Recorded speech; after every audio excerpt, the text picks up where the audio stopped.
안녕하세요. 저는 어린 아들을 홀로 키우며 살아가는 싱글 파파입니다. 아내는 얼마 전 희귀병을 오랫동안 투병하다 저 세상으로 먼저 떠나고 말았습니다. 아내가 앓던 병은 발작성 야간 혈색소 요증. 처음에는 어떤 병인지도 모르고 이 병원 저 병원 한참을 전전한 끝에 제대로 된 진단을 받게 된 케이스였습니다. 이름조차 생소한 발작성 야간 혈색소 요증은 골순의 조혈모 세포에 유전자 돌연변이로 인해 적혈구를 보호하는 방어 단백질이 부족해지는 질병이라고 하더군요. 비정상적 조혈모 세포에서 생성된 이상 적혈구가 비정상적 반응을 일으켜 주로 야간에 적혈구가 깨지는 용혈 현상을 일으킨다나요?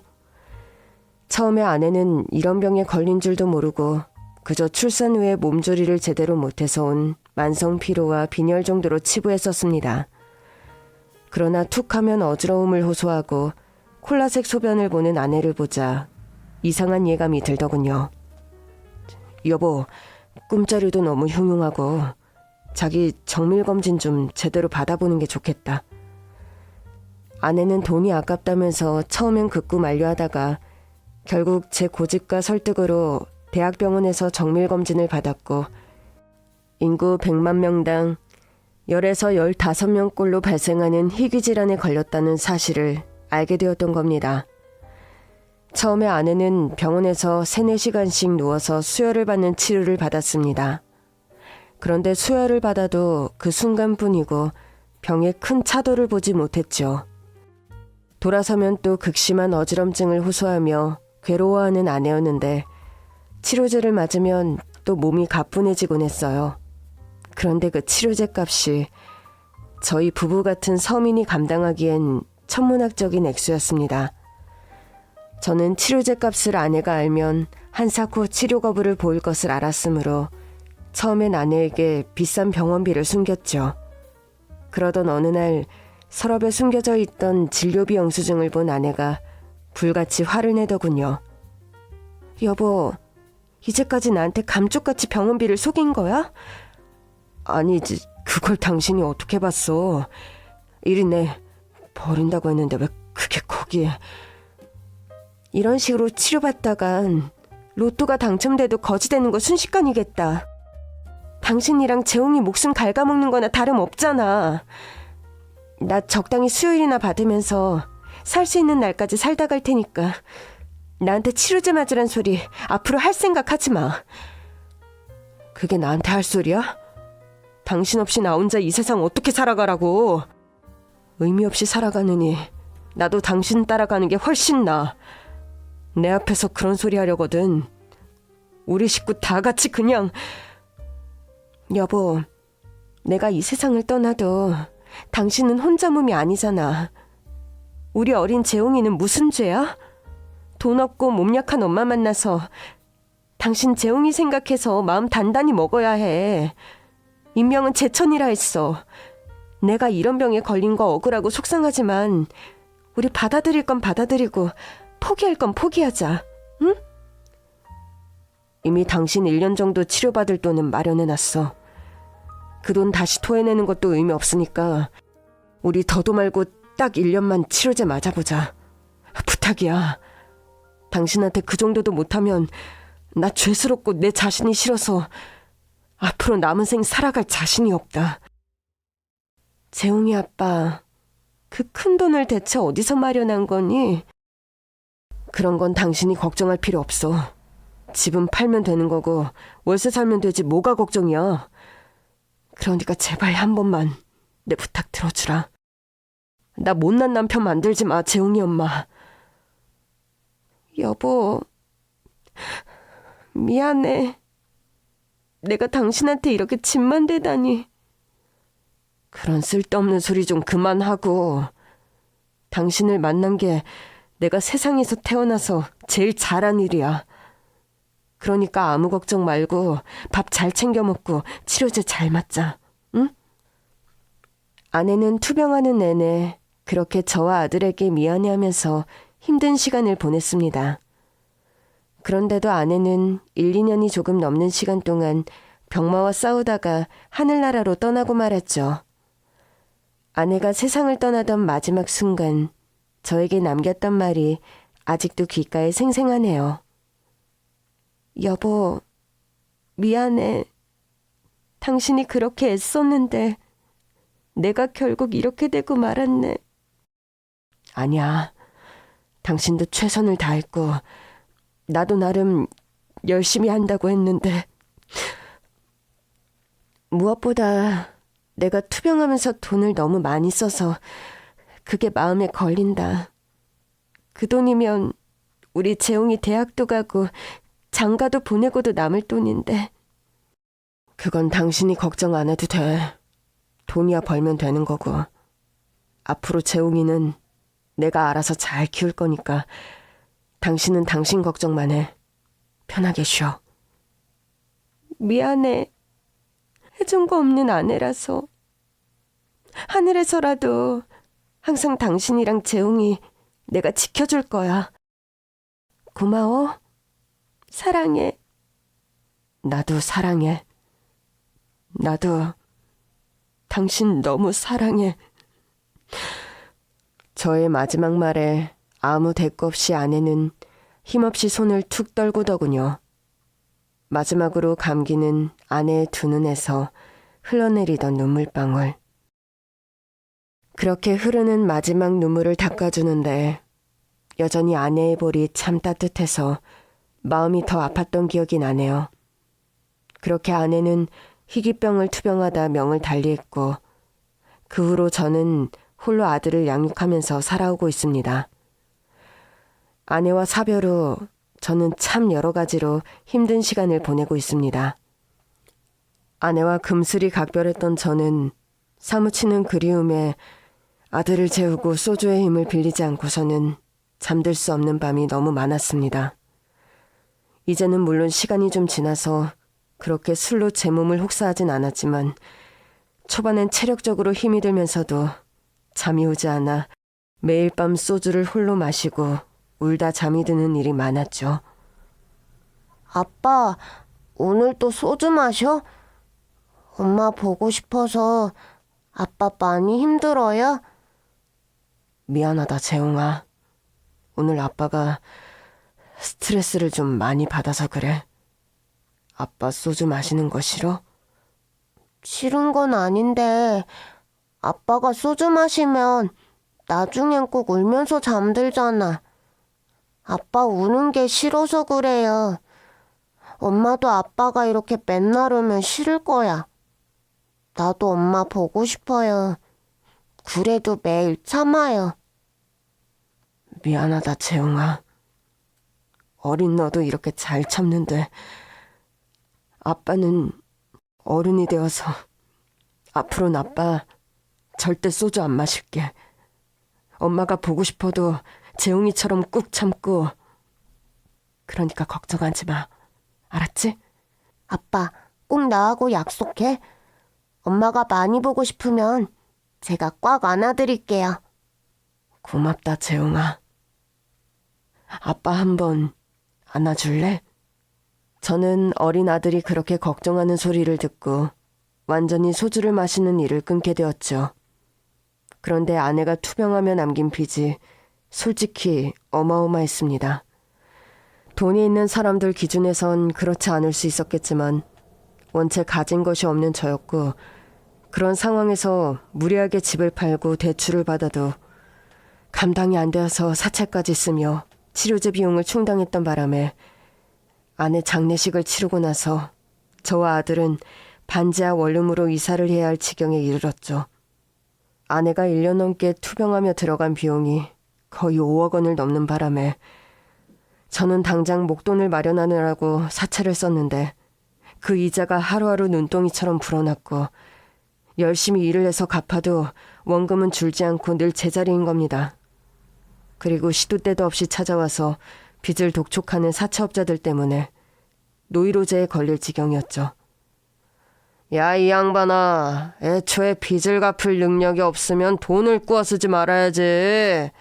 약속한 날짜가 지난 지가 언젠데 대체 언제까지 우리가 그쪽 사정 봐줘야 하지? 죄송합니다. 제가 닥치는 대로 일을 열심히 하고 있는데도 최선을 다해서 변제 중이니 조금만 기다려주세요. 차일피일 미루는 것도 하루 이틀이지. 곱게 말로 하는 것도 오래 안 남았으니 알아서 준비하라고, 어? 예, 조금만 더 기다려주세요. 빚독촉에 시달리다 보니 정말 닥치는 대로 시급이 센 일은 뭐든 하면서 어떻게든 빚을 갚으려고 아등바등 살았죠. 낮에는 위험하고 지저분해서 남들은 꺼리는 일용직 공사 현장의 노가다를 풀어 자처해서 뛰고 밤에는 야간 경비나 대리운전을 하면서 돈을 벌었습니다. 그렇게 미친 듯이 일을 해도 불어나는 이자를 감당하기엔 속수무책이었고 정말 입에서 단내가 나는 하루하루가 이어졌죠. 하루는 일을 마치고 돌아와서 잠에 들었는데 뭔가 숨이 답답해서 잠에서 깬 적이 있었습니다. 아빠, 코에서 피가 나서 제가 휴지로 틀어막고 있었어요. 그래서 아빠가 숨이 갑갑했구나. 이렇게 아빠가 아플 때 재웅이가 있어서 아빠는 엄청 든든하다. 아빠, 돈도 좋지만 쉬엄쉬엄 일하세요. 엄마도 아파서 일찍 돌아가셨는데 아빠는 아프면 절대 안 돼요. 아빠는 절대 안 아플 거니까 재웅이는 걱정 안 해도 돼. 우리 재웅이 커서 의사 될래? 아빠 코피 벌써 멎었다. 네가 치료를 잘해줘서. 아빠가 원하면 의사 될게요. 공부 열심히 해서. 아니야. 커서 장래희망은 재웅이 되고 싶은 거 해야지. 아빠 생각해서 억지로 의사 되는 건 아빠가 원치 않아. 사는 게 원체 팍팍하다 보니 제 고생을 어린 아들이 고스란히 눈치챘고 나이에 비해 조숙하고 속이 깊은 아들이 안쓰러운 저였습니다. 하루는 너무 일만 하며 아들과 시간을 보내준 지 오래되어 미안한 마음에 아들을 데리고 가까운 놀이공원에 가서 좀 놀아주고 짜장면도 한 그릇 사 먹이면서 시간을 보내고 있었습니다. 아빠하고 놀러 나오니까 되게 기분 좋다. 아까 범퍼카 탈 때 완전 우리가 1등 했잖아. 아빠, 우리 범퍼카 한 번만 더 타고 가요. 네? 그래, 오랜만에 놀이공원 왔는데 실컷 타고 가야지. 재웅이가 질릴 때까지 오늘 놀다 갈 거니까 천천히 먹어, 응? 이보쇼, 재무자 양반. 어찌 그리 양심도 없이 짜장면이 술술 넘어가나? 아니, 당신들이 여긴 어떻게... 채무자가 가는 곳이 어디든 지구 끝까지 쫓아간다고 말했잖소. 뛰어봐야 벼룩이고 내 손바닥 아니지. 돈 없다 찡찡댈 땐 언제고 아들내미 데리고 놀이공원 오고 짜장면 사 먹을 돈도 있나 봐. 허라, 군만두도 시켰어? 이봐, 남의 돈 훌렁 까먹고 이딴 식으로 사치 부리면서 살면 안 되지, 어? 사채업자는 저와 아들이 식사하고 있던 테이블을 거칠게 발로 밀치면서 제 멱살을 쥐고 사정없이 흔드는 겁니다. 어린 아들은 겁에 질려서 엉엉 울고 사람들은 다 그런 우리를 쳐다보고 정말 다리가 후들후들 떨리고 말이 제대로 나오지 않을 지경이더군요. 아저씨, 우리 아빠 때리지 마세요. 놀이공원엔 제가 아빠한테 오자고 자꾸 졸라서 억지로 온 거라고요. 우리 아빠 놔주세요. 제발. 사장님, 제발 아이 보는 앞이니 한 번만 참아주세요. 금주 내로 제가 어떻게든 밀린 이자를 마련해 볼 테니 제발 멱살 좀 놓으시고. 그러니까 진작에 좋은 말로 할 때 째깍째깍 돈을 넣었어야지. 남의 돈 야무지게 꿔서 썼으면 돈 갚을 때까지 이런 짜장면도 사 먹으면 안 되는 거야, 이 아저씨야!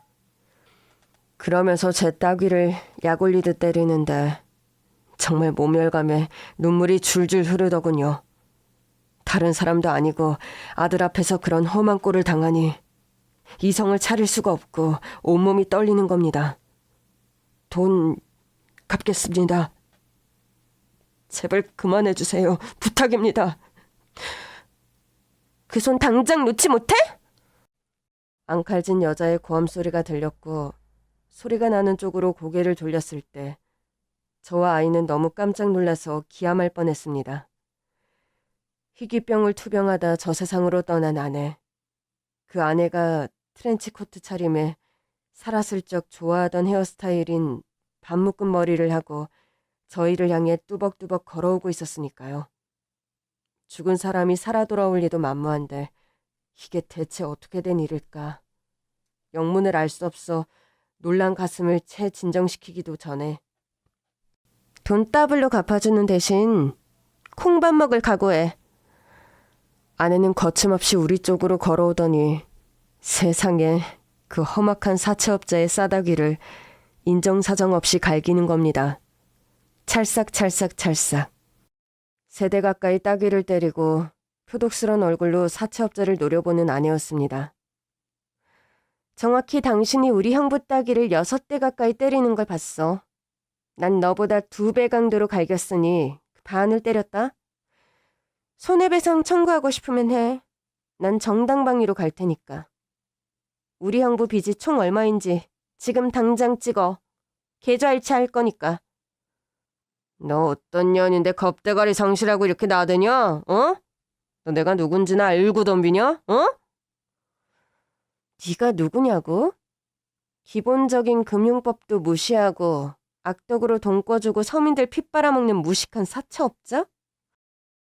금팔찌하며 돈가방하며 조악한 문신. 어쩜 하고 다니는 것도 그렇게 뻔하니? 금융감독원에 당장 신고하기 전에 이자 뻥튀기 하지 말고 제대로 계산이나 해. 이년 말하는 것 좀 보게. 야, 이 아저씨 빚이 총 얼만 줄이나 알고 그렇게 당당하게 깝죽대냐? 이분 빚이요. 아줌마, 총 5억 원이 넘어요. 한 번에 이체도 안 될 금액이고 그만한 장고나 있나? 너 내가 한 번에 이체하면 어떻게 할 거니? 지금 땅바닥에 무릎 꿇고 싹싹 빌 수 있어? 사람들 다 보는 앞에서 우리 형부하고 조카한테 네가 100배 사죄하면 내가 1,000만 원 더 쳐준다. 삼천회로 결정해. 그렇게 혜성같이 나타나 저희 부자에게 흑기사 노릇을 자청한 아내를 꼭 빼닮은 여자는 사실은 아내의 동생이었습니다. 피가 섞인 친자매는 아니었고 제가 처제라 부를 수밖에 없는 아내와는 친자매 이상의 돈독한 관계인 아내의 고아원 동기였죠.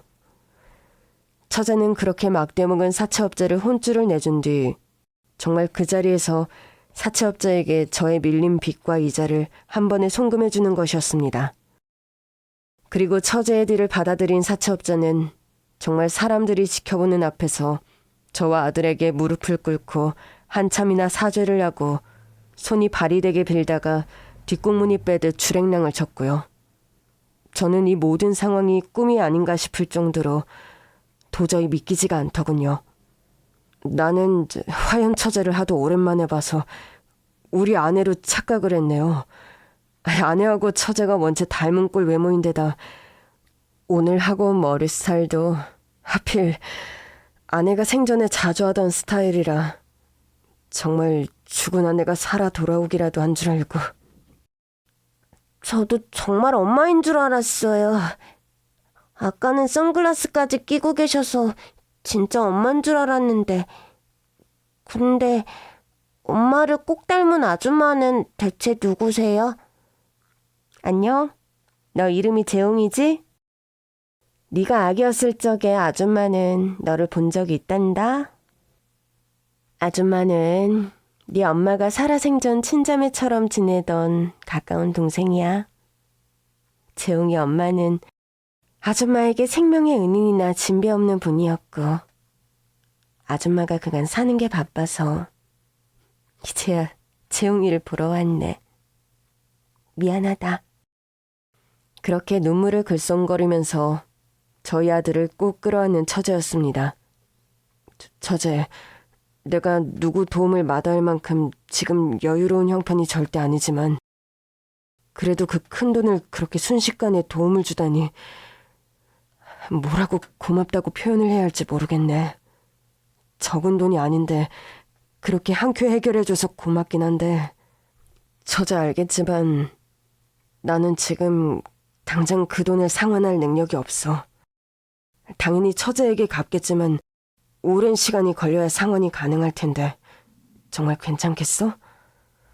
형부, 제가 그 돈을 설마 돌려받으려고 아까 사채업자에게 돈을 갚았겠어요? 그 돈은 진작에 언니가 투병할 때 제가 와서 도와드렸어야 할 돈이에요. 전 언니 도움으로 그 옛날 목숨을 건졌는데 정작 언니가 사경을 헤매면서 큰 돈이 필요할 때 저는 먼지 한 털만한 도움을 주지도 못하고, 그 생각만 하면 지금도 마음이 갈갈이 찢어지는 것만 같아요.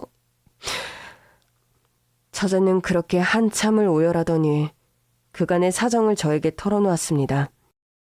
처제는 사실 아내의 고아원 동기로 아내와 친자매처럼 가깝게 유년기와 사춘기 시절을 보낸 사이입니다.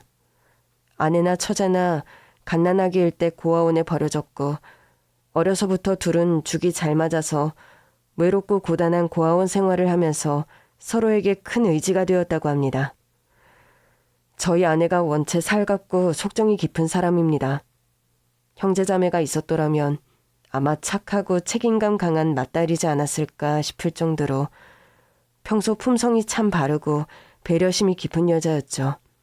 저 역시 아내의 그런 면에 반해서 사랑에 빠진 것이었는데, 처제 역시 아내의 그런 품성 탓에 어린 시절부터 아내를 언니라고 부르며 많이 따랐다고 하더군요.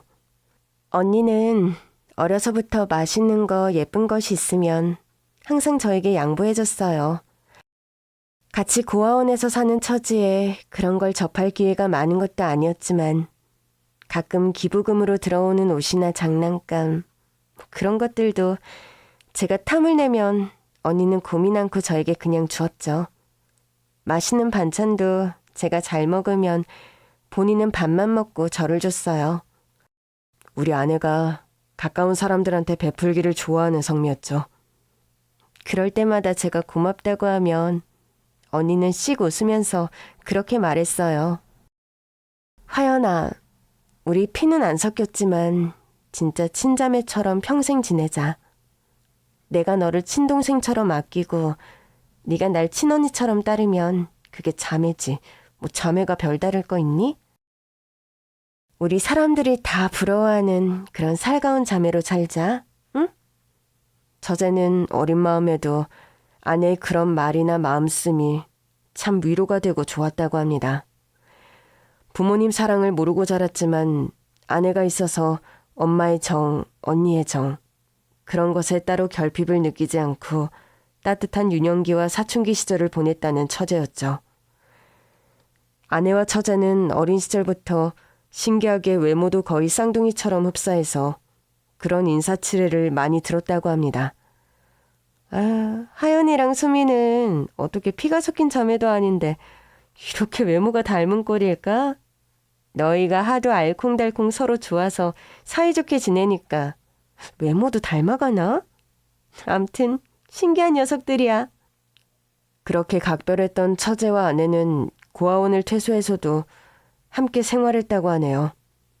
여기까지는 저도 아내에게 자주 들어서 알고 있던 내용들인데 그 후의 이야기들은 또 처제를 통해서 처음 듣는 이야기들이었습니다.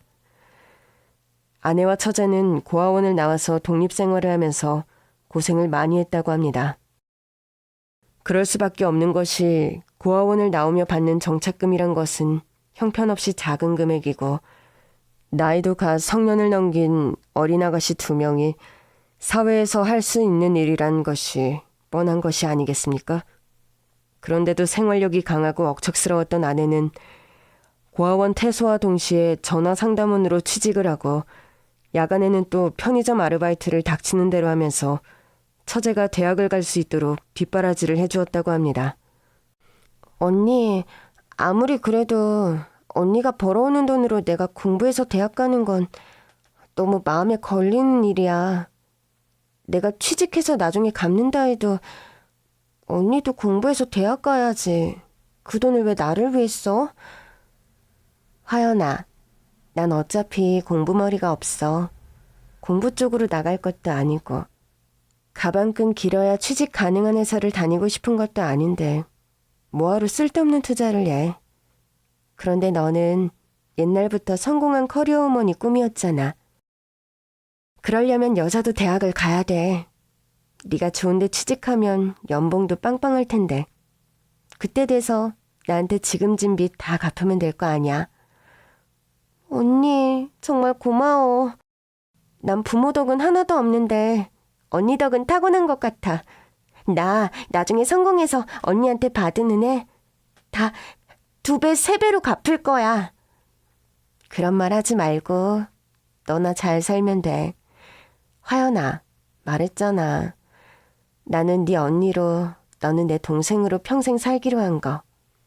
동생이 행복하게 잘 살면 언니도 자연히 세트로 행복한 거야. 그렇게 어려운 형편임에도 아내는 처제가 공부할 수 있도록 허리띠를 졸라매서 지원해줬고, 처제는 그런 아내의 보살핌 덕에 4년제 영문과에 장학금을 받으며 합격했다고 하네요. 그렇게 언니 희생으로 나름 이름 있는 대학의 영문과에 장학생으로 들어갔는데, 제가 대학 가고 나서 낮에는 학교 다니고 밤에는 하도 이것저것 아르바이트를 여러 개 해서 그런지 몰라도 급성 간경화에 걸리고 말았어요. 처제가 아팠었단 얘기는 잠깐 아내에게 들은 것 같긴 한데 그렇게 심각한 병이었다는 건 오늘 처음 알았네요. 언니는 자세한 얘기를 형부한테 하지 않았군요. 하여튼 언니란 사람. 형부, 저요. 급성 간경화로 시한부 선고를 받았는데 언니가 두 말 않고 간이식을 해줘서 생명을 건졌어요. 지금까지 제가 숨쉬고 밥 먹고 두 발로 돌아다니고 이렇게 세상을 살아갈 수 있는 건 모두 언니 덕분이에요. 그런데 언니가 그렇게 희귀병에 걸려서 사경을 헤매고 돈이 필요할 때 저는 언니 곁에 있어주지도 못했고 전화 한 통 하지 못했어요. 처제, 그만 진정하고 무슨 일이 있었던 건지 말해줘요. 아내와 그렇게 각별하고 정이 두터웠던 처제인데 분명 그럴 만한 사정이 있었을 거라고 생각해요. 처제는 그 후로도 한참이나 흐느낌을 진정하지 못하다가 그간의 사정을 다시 풀어놓기 시작했습니다. 알고 보니까요, 처제는 아내가 이식 수술을 해준 뒤 건강을 차츰 회복했는데 그 즈음에 남자 한 명을 만나서 사귀게 되었다고 합니다. 제가 몸을 회복하던 기간에 아르바이트 자리를 알아보려고 여기저기 돌아다니던 때 길거리에서 저를 캐스팅하겠다는 연예 기획사의 명함을 받게 됐어요. 처제나 아내나 사실 한미모하는 여자들입니다. 요란하게 꾸미지 않아서 그렇지 젊은 시절의 아내도 누구나 한 번쯤 뒤돌아볼 만큼의 미인이었고, 아내와 외양이 꼭 닮은 처제도 아내 못지않게 아름다운 여자입니다. 그랬기에 젊은 시절 그런 길거리 캐스팅을 당했다는 사실이 뭐 특별히 놀라울 것은 없었습니다. 제가 그때 몸이 완벽하게 회복된 상태가 아니라서 힘든 아르바이트는 할 수가 없는 형편이었고, 그렇다고 집에서 놀기에는 수술비다 뭐다 들어간 돈이 많아 마음이 편하지 않은 때였죠. 그런데 우연찮게 잡지 모델 제의가 들어왔고 제 입장에서 옷 차려입고 가만히 앉아서 사진만 찍으면 된다니까 마다할 이유가 없는 일거리가 들어왔어요. 그렇게 해서 뭐 연예인 데뷔라도 하게 된 거예요? 아니면 그 소속사 사장과 무슨 일이라도? 맞아요. 언니한테 어느 정도 얘기를 들으셨겠지만 그런 과정으로 알게 된 남자가 저의 첫 남편이었어요. 그 사람은 저를 길거리 캐스팅한 소속사의 사장이었고 첫눈에 저에게 반한 남편의 구애로 결혼도 하게 되었어요. 그런데 아내가 처음으로 처제의 의견에 반기를 드는 일이 그쯤 생겼다고 합니다. 화연아, 네가 지금 처음 연애를 해봐서 잘 모르는 것 같은데 네가 만난다는 남자 나는 뭔가 느낌이 쎄하다. 뭔가 너를 오래 행복하게 해줄 남자 같지는 않아. 그냥 너무 깊게 만나지 말고 가볍게 사귀는 게 어때? 언니, 그 남자 나이는 좀 많지만 엄청 능력 있고 나한테 잘해줘. 나한테 엄청 진심인 거 언니도 보면 알 거야. 나 다음 달에 그 사람하고 결혼해서 미국 가기로 했어. 화연아, 너 지금 몸도 제대로 회복 못했고 학교도 졸업 못했는데 무슨 결혼이야. 좀 차분하게 잘 생각하고 연애하면서 어떤 사람인지 더 알아가는 시간을 가져. 그 사람 다음 달이면 미국 들어가서 한 몇 년 한국 못 와. 그럼 헤어지는 수순인데 나 그 사람 없이는 힘들어. 그리고 언니, 나 이렇게 고단하게 팍팍하게 사는 거 더는 안 하고 싶어. 그 사람 돈도 많고 나 결혼하면 언니한테 빚진 것도 다 갚을 수 있어. 언니 신세도 그만 지고 싶어. 네가 무슨 신세를 졌다고 그러니. 그리고 지금 그렇게 결혼을 결정하는 건 너무 성급한 것 같아. 좀 더 시간을 두고. 언니, 나는 이미 그 집 어른들한테 인사도 다 다녀왔어. 이거 결혼 반지도 다 받았고. 식은 미국에 가서 할 거라서 언니는 못 오겠다. 그거 하나는 내가 많이 아쉬워. 처제는 그렇게 아내가 반대하는 결혼을 극구 성사시켜서 미국으로 후련히 떠났고 그 후 소식이 끊겼던 겁니다. 그 사이 아내는 저와 결혼해서 아들을 낳았고 또 희귀병에 걸려 투병하게 되었던 거고요.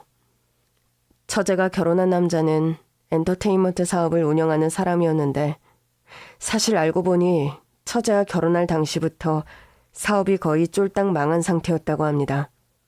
그런 사실을 철저하게 비밀로 붙이고 어린 처제와 결혼식을 한 거였죠. 처제는 미국에 가서 신혼살림을 시작한 지 한 달 정도가 넘었을 때 그런 사실을 알게 되었는데 이미 엎질러진 물이었던 거고요. 얼마나 심각하게 빚을 많이 지고 자금난에 시달렸던 건지 미국까지 빚쟁이들이 쫓아오는 바람에 한 집에 오래 기거하지도 못하고 야반도주하는 생활을 반복했다고 합니다. 급하게 혼인신고를 하는 바람에 처제에게까지 빚쟁이들이 찾아와 돈을 갚으라고 난리였고 처제는 처음 밟아본 미국 땅에서 매일 도둑처럼 쫓기는 도망자 신세로 지내야 했습니다. 전 미국 가서 호의호식하며 사모님 소리 들으며 살게 될 줄 알았고 언니가 그렇게 제 결혼을 반대했지만 자리만 조금 잡히면 언니를 미국으로 초청할 생각이었어요. 넓은 나라에서 언니와 같이 사업도 하고 그러면서 살고 싶었는데 제 꿈은 말짱 도루묵이 되었죠. 그래도 그런 사정이 있었으면 전화라도 하지 그랬어요. 아내가 처제 소식을 얼마나 궁금해하고 걱정했는데. 언니가 그렇게 반대하는 결혼을 했는데 그렇게 쫄딱망해서 거지꼴로 지낸다는 얘기를 어떻게 해요? 언니 성격에 내가 그렇게 지내는 걸 알면 빚을 내서라도 또 나를 도와주려 들 텐데. 저는 그것만은 죽기보다 싫었어요. 이번만큼은 내 힘으로 제기해서 언니 앞에 떳떳하게 나타나고 싶었어요. 아내가 투병하면서도 처제 소식을 많이 궁금해했어요. 아무리 연락해봐도 연락이 닿지 않는다면서 많이 안타까워했는데 이런 사정이 있는 줄도 몰랐네요. 제가 죄인이고 배은망덕한 년이죠 뭐. 전 언니 도움을 그렇게 받고 몇 번이나 기사회생했으면서 정작 언니가 도움이 필요할 때 연락조차 되지 않았으니. 저는 그렇게 처연하게 마음 아파하며 질책하는 처제를 한참이나 달래주었습니다. 지금이라도 처제가 이렇게 흑기사처럼 나타나서 나와 아들을 도와준 걸 아내가 알면 하늘에서도 엄청 기뻐할 거예요. 처제는 자꾸 아내를 은인이라 하는데 이제는 처제가 나와 아들의 은인입니다.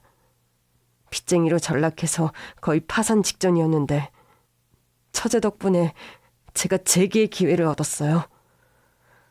저 진작에 언니한테 갚아야 할 은혜를 이제 갚는 거예요. 그리고 그 은혜를 갚으려면 아직 한참이나 남았고요. 아니에요. 처제 지금도 너무나 큰 도움을 받았고 거액의 빚이 하루에 청산이 되다니 솔직히 믿기지 않을 지경이에요. 고마운 만큼 정말 열심히 일해서 처제한테 그 돈 꼭 다 갚을 거예요. 형부, 다시 말씀드리지만 전 그 돈 받을 생각 없어요. 몇 번이나 말씀드렸잖아요. 그거 언니 목숨값이라고요. 젊은 시절 저한테 그렇게 간까지 떼어주고 그런 것 때문에 언니가 더 잘 못 버티고 저 세상으로 일찍 간 거 생각하면 지금도 가슴이 미어진다고요. 제발 제가 재홍이 볼 면목 없게 만들지 마세요. 네? 그렇게 울며 불며 제 빚을 탕감해준 거액의 돈을 받지 않겠다고 한사코 거절하는 처제였습니다. 나이도 그리 많지 않은 처제에게 무슨 돈이 그리 많을까 의아한 것이 사실이었습니다. 이런 부분을 제가 걱정하자 처제가 말하더군요. 형부, 저 결혼도 실패하고 이젠 건강이 망가져서 아이도 낳을 수 없는 몸이지만 제 인생에서 딱 2가지 성공한 것이 있어요. 2가지 성공? 그게 뭔데요? 하나는 수미 언니를 제 인생에서 만난 거고 또 하나는 제가 사업적으로 성공을 거두어서 나름 재력가가 되었다는 거예요. 처제는 예전에 그렇게 남편의 사업 실패로 미국에서 몇 년 쫓기는 생활을 하다가 결국 이혼을 하고 베트남으로 건너갔다고 합니다. 그곳에서 한국 화장품을 도매로 떼어다가 판매하는 일을 했는데 한류 열풍이 분 시점과 맞아떨어지면서 사업이 소위 말하는 대박이 났다고 하더군요. 베트남에서 큰 자본 필요 없이 처음에는 방문 판매원 비슷하게 화장품을 팔았는데 점점 장사가 잘 되면서 목돈이 모였고 그걸 바탕으로 한국산 화장품을 도매로 떼어다가 팔기 시작했어요. 한국 드라마들이 인기를 끌고 한류 열풍이 불어줘서 그 바람에 저는 부자가 되었어요. 그렇게 베트남에서 화장품 사업으로 큰 성공을 거둔 처제는 한국으로 돌아와서 화장품 판매 사업을 계속하고 있다고 했습니다. 홈쇼핑 등지에서 쇼호스트 일도 하는데 연일 매진 행렬을 이루는 입담으로 연봉도 어마어마하다고 하더군요. 현재는 본인 이름의 화장품을 론칭해서 판매 중인데 그 역시 반응이 좋다면서 자랑스럽게 얘기하는 처제였죠. 아내가 살아있었으면 누구보다 처제의 성공을 기뻐했을 텐데 그래도 처제가 그 고생을 거치고 그래도 잘 살게 되어서 너무나 다행이에요. 하늘에서 아내가 이런 소식을 듣고 웃고 있을 것 같은 느낌이 드네. 형부, 제가 곁다리로 언니 소식 수소문하다가 언니가 희귀병 앓다가 그렇게 황망하게 떠나고 형부가 언니 병원비로 쓴 돈 때문에 생긴 빚값 내라 고생하며 사신다는 얘기까지 다 듣게 되었어요. 지금 하는 일 대신 제가 운영하는 회사에 들어와서 일해보실 생각은 없으세요? 처제는 그렇게 자신의 화장품 회사에 취직을 권유하더군요. 제품 개발과 홍보를 해보라는 것이었는데 예전에 결혼 전에 비슷한 직군에 잠깐 몸담은 적이 있어서 전혀 못할 바는 아니란 생각이 들어서 흔쾌히 저는 수락을 했습니다. 처제가 CEO로 있는 회사에 특채 비슷하게 들어가다 보니까 초반에는 낙하산이다 뭐다 솔직히 말들이 많고 시끄럽더군요. 텃세 비슷한 것을 경험하며 스트레스를 받기도 했습니다. 그래도 제가 업무적으로 성과를 잘 내다 보니까 시간이 흐르면서 그런 소리들은 싹 들어갔고 저는 어느새 초고속 승진을 하는 회사의 에이스가 되어 있더군요.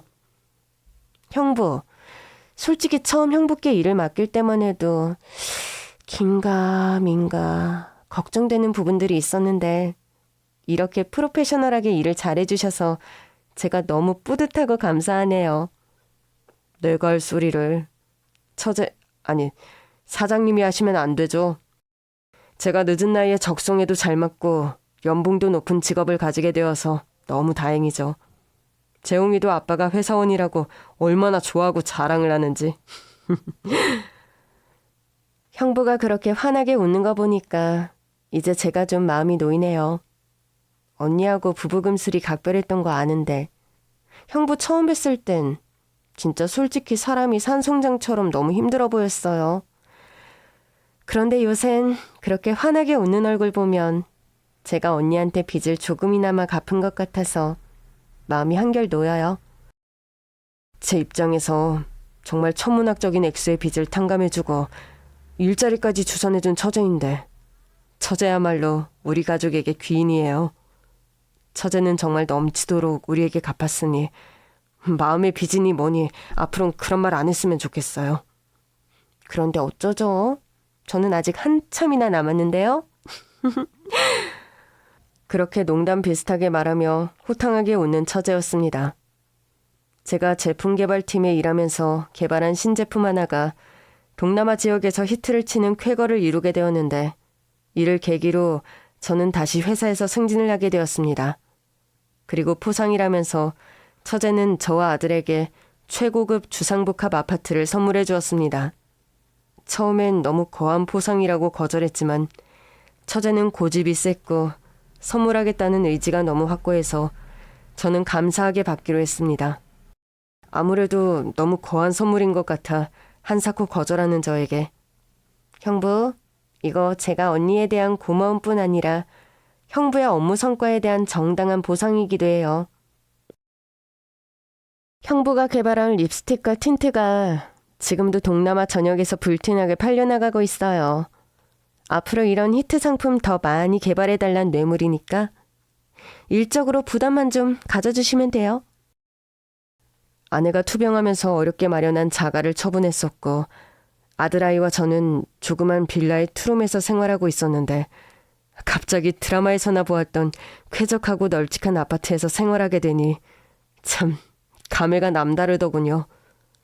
아빠, 이렇게 으리으리한 집이 진짜 우리 집 맞아? 그래, 맞아, 아들.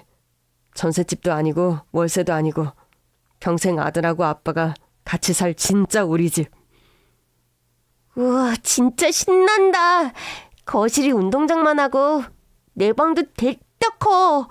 친구들 초대해서 생일 파티해도 돼요? 얼마든지 초대해. 아빠가 맛있는 음식도 잔뜩 마련해 줄 테니까. 그렇게 새로 이사한 주상복합 아파트에서 아들의 생일 파티를 열어주는데 문득 제 시야에 아내의 생전 환하게 웃던 사진이 눈에 들어오더군요. 아내가 투병할 때 시한부 선고를 받게 되면서 아들, 저, 아내 이렇게 처음이자 마지막으로 찍었던 가족 사진이 거실에 걸려 있는데 그 사진 속의 아내 웃음이 밭꽃보다 더 환한 겁니다. 시기적으로 따져보면 한창 투병할 때라서 심정이 편할 리가 없는데도 저렇게 활짝 웃고 있던 아내의 심정을 생각하니 가슴 한켠이 다시 아려오더군요. 그렇게 눈물이 글썽해서 가족 사진을 보고 있는데 초인종 벨이 울렸습니다. 나가보니까 처제가 생일 케이크와 선물을 사들고 서 있더군요. 안녕하세요, 형부. 오늘 재웅이 생일이라고 해서 잠깐 들렀어요. 어서 들어와요. 아이들은 지금 재웅이 방에서 한창 파티 중이네요. 처제는 아이들이 파티하는 방으로 가서 케이크와 선물을 건네주곤 제게로 오더니 잠깐 할 말이 있다고 하더군요. 형부, 사실은 오늘은 좀 오래 고민하던 말씀을 드릴까 해요. 무슨 말이길래 그런 심각한 얼굴을 하고.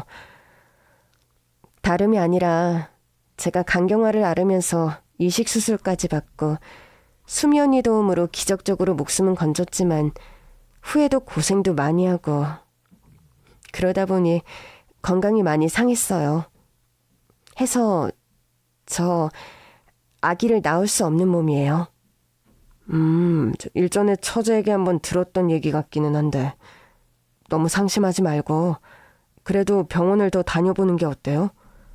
요즘 정말 기술이 많이 좋아져서 무선도 무리 없이 출산하고 그러던데. 아니요. 형부, 제 몸은 누가 뭐래도 제가 더 잘 알아요. 그리고 저는 일이 많고 바빠서 딱히 앞으로 결혼을 하거나 가정을 꾸릴 생각도 없고요.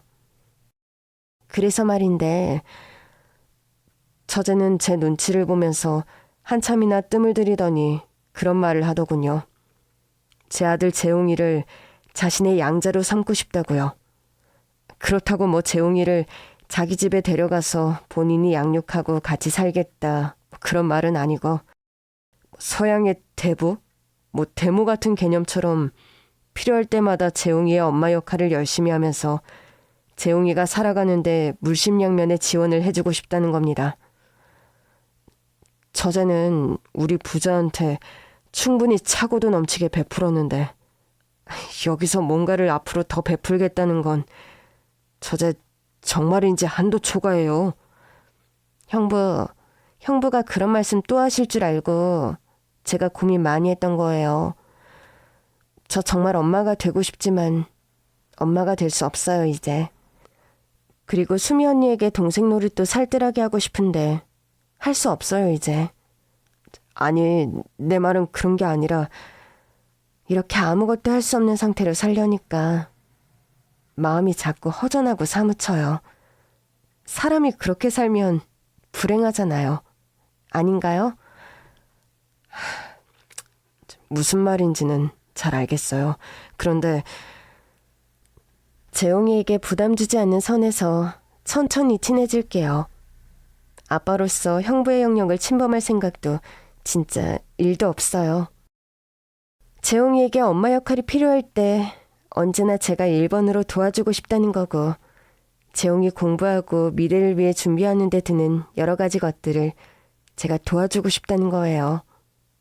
제발 하게 해주세요. 처제의 뜻이 너무 간절했고 저는 그렇게 하라고 수락을 했습니다. 솔직히 수미 언니 아들이면 제 아들이나 진배 없어요.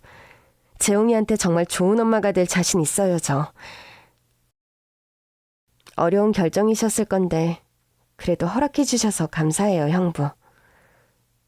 재용이 엄마도 하늘에서 늘 자신의 빈자리가 신경이 쓰이고 걱정이 많았을 텐데 처제 같은 믿음직한 엄마가 생겨서 다행이라 생각할 것 같네요.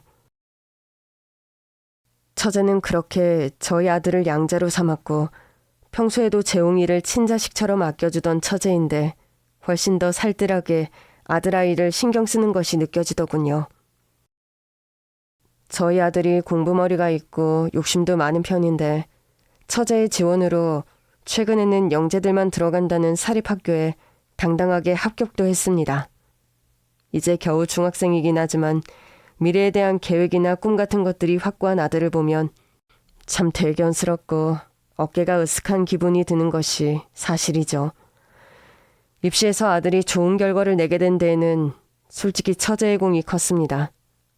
아들이 열심히 공부하기도 했지만 진짜로 열혈 엄마가 되어서 좋다는 과외는 다 받게 하고 학원 정보 같은 것도 어찌나 빠르게 캐치하는지 제가 엄청 놀랐을 정도니까요. 중요한 시험을 앞두고서는 재웅이 옆에서 함께 공부하고 밤을 새우며 공부 파트너가 되어주는 처제였죠. 자기 사업도 바쁜데 그렇게 아들아이에게 헌신적인 애정을 쏟아주어서 너무 고마울 따름입니다. 그렇게 저희 아들은 처제 도움을 받으며 공부하고 싶은 날은 처제의 집에서 자고 오는 날도 가끔 있답니다. 처제가 아들아이와 저녁 먹는 것을 좋아해서 일주일에 2, 3회 정도는 처제의 집에서 아들이 식사를 하고 오죠. 그 시간에 저는 야근을 해도 되고 또 밀린 약속들을 처리할 수도 있어서 나름 좋더라고요. 싱글파파다 보니 독박 육아의 고충이 저에게도 좀 있었는데 이런 힘든 부분까지 처제 덕분에 도움을 많이 받은 저입니다. 아내가 원인불명의 희귀병에 걸리고 천문학적인 치료제값 덕분에 사채빚을 쓰고 그렇게 몸부림을 쳤는데도 아내는 결국 하늘나라로 떠나고 저는 사채업자에게 매일 쫓기는 삶을 살면서 한때 세상에는 신 따위도 없고 착한 사람이 잘 산다는 법칙 따위도 없다고 조소하던 때가 있었습니다. 연이은 악재와 불행에 세상에 대한 냉소와 적이만 가득 쌓여가던 시절이었는데 그때 기적처럼 만나게 된 처제와의 인연이 결국은 신의 뜻 혹은 하늘에 계신 어떤 전지전능한 분의 뜻이 아니었나 하는 생각이 드는 요즘입니다. 살아생전 아내는 제가 아는 세상에서 가장 착한 여자였거든요. 가진 게 없으면서도 그저 퍼주기 좋아하고 순수하게 사람을 좋아하고 계산 없이 친분 맺기를 좋아하던 천사 같은 여자였죠. 그런 아내가 일찍 명을 달리하는 것을 보면서 저는 한때 나쁜 생각을 가졌었는데 요즘에는 그런 저를 뒤늦게 많이 반성하고 있습니다. 아내의 선함과 아내의 은혜, 착한 어부로 저와 아들이 지금의 행복과 호사를 누리고 있다는 것을 누구보다 잘 압니다. 해서 저 역시 죽는 날까지 아내처럼 착하게 그리고 성실하게 살아가려고 합니다. 지금 누리는 혜택과 풍요로움에 잘난 척하지 않고 저보다 못한 사람, 약한 사람을 이해하고 배려하는 삶을 살아야겠다고 다짐해 봅니다. 이번 분기부터는 연봉의 일정 부분을 정기적으로 후원하기로 결심했고 한 자선단체와 약속도 맺었습니다. 아내가 그러했던 것처럼 저도 나누는 삶을 살다가 먼 훗날 아내 곁으로 가려고 합니다. 그렇게 살다가야 뭔가 아내 보기에 나쁘끄럽지 않은 재회가 될 것 같아요. 여러분 곁에도 늘 은혜가 가득한 좋은 분들만 가득하기를 기원해 봅니다. 결국 기적을 일으키는 건 착한 사람들의 따뜻한 마음과 사랑이더라고요. 긴 얘기 들어주셔서 정말 감사합니다.